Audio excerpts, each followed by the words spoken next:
Julius Ekka तथा मरियम एक्का के पुत्र अल्बर्ट एक्का का जन्म एक आदिवासी परिवार में 27 दिसंबर सन 1942 को हुआ था। झारखंड के गुमला जिले में स्थित जारी नाम का उनका गांव रांची से 125 किलोमीटर की दूरी पर है। वे सदा से ही एक हंसमुख बालक रहे और निश्चिंत स्वभाव वाले एक सकारात्मक व्यक्ति के रूप में बड़े हुए। स्वभाव से ही साहसी होने के कारण वे भारतीय सेना में शामिल होने का सपना संजोए हुए थे। उनका सपना उनके 20वें जन्मदिन पर ही साकार हुआ, जब वे ब्रिगेड ऑफ गार्ड्स की 14वीं बटालियन में शामिल हो गए। जंगल में धनुष बाण से शिकार करने का उनका कौशल सेना में फायदेमंद साबित हुआ। वे बंदूक से भी उतना ही अचूक निशाना लगाते थे। उनकी आला दर्जे की निशानेबाजी की प्रशंसा सभी किया करते थे। वे खेलों में भी बहुत अच्छे थे, विशेषकर हॉकी में। उन्होंने उत्तर पूर्व के इलाकों में बगावत के खिलाफ हो रहे ऑपरेशंस में भी अपनी सेवाएं दी। 9 साल सेवा में रहने के बाद वे अपने जीवन के सबसे बड़े मिशन को पूरा करने के लिए तैयार थे।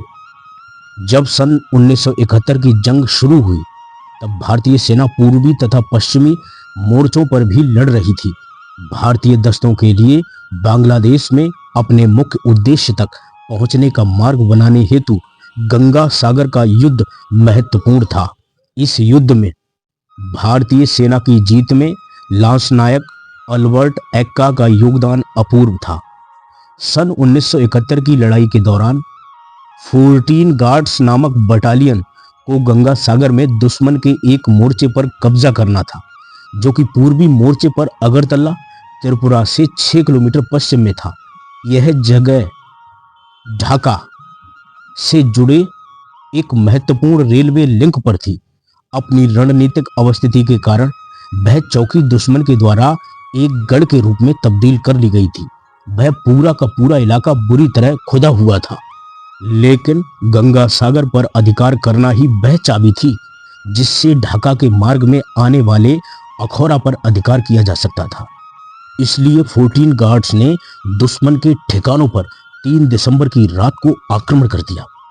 लांस नायक अल्बर्ट एक्का सभी अड़चनों को पार करने के लिए दृढ़ निश्चय कर चुके थे और इसी आत्मविश्वास से भरे हुए थे। वे जानते थे कि यह समय देश के लिए करो या मरो का था और वे तो अपने कर्तव्य को ही अपना धर्म मानते थे। उन्होंने निर्भयता और आत्मविश्वास से इस ऑपरेशन के दौरान भारत की ओर से किए जा रहे हमलों का नेतृत्व किया। कर्नल ओपी कोहली, जो कि उस समय कैप्टन थे, इस मिशन का नेतृत्व कर रहे थे। वे अल्बर्ट एक्का को तब से जानते थे जब से वे सेना में शामिल हुए थे। उन्होंने उनके फौलादी निश्चय के बारे में बताते हुए कहा, सामाजिकता के स्तर पर एक अंतर्मुखी व्यक्ति होते हुए भी एक्का युद्ध के पहले किए जाने वाले अभ्यासों और प्रशिक्षण में बहुत आगे रहते तथा बढ़ चढ़कर हिस्सा लेते। हालांकि देखने में वे बहुत चुस्त दुरुस्त नहीं लगते थे, लेकिन अगर वे ना होते तो उस दिन वह लक्ष्य प्राप्त नहीं हो पाता। उस बहुत ही उत्साही फौजी एक्का ने दस्ते का नेतृत्व करने के लिए जोर डाला।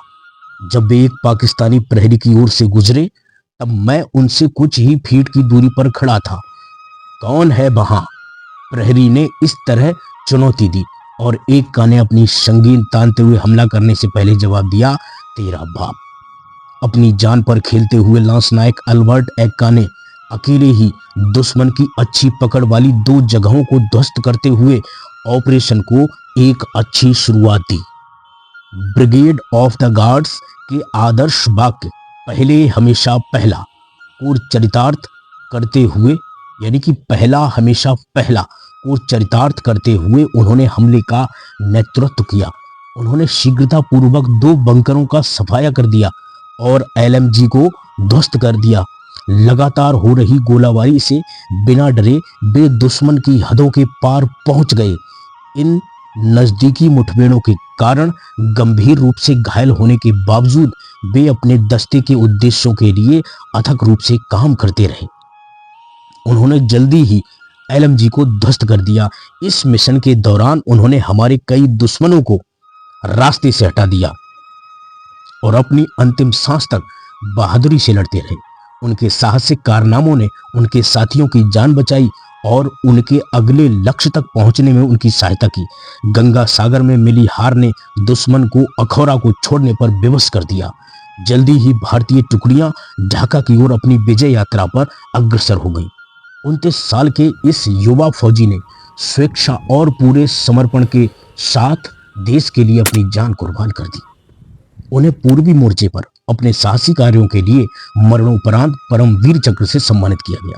पूर्वी मोर्चे पर युद्ध के लिए प्रदान किया गया यह एकमात्र परमवीर चक्र था। वे अपने पीछे अपनी पत्नी बैलेमडीना तथा 5 साल के एक बेटे विंसेंट को छोड़ गए। उन्हें सम्मानित करने के लिए सेना की डाक सेवा ने 3 दिसंबर सन 1978 को एक विशेष डाक आवरण जारी किया। रांची के एक प्रमुख चौराहे का नाम उनके नाम पर अल्बर्ट एक्का चौक रखा गया। उनकी एक विशाल प्रतिमा वहां लगाई गई। सन 2000 में हमारे 50वें गणतंत्र दिवस के अवसर पर भारत सरकार द्वारा उनकी याद में एक डाक टिकट जारी किया गया।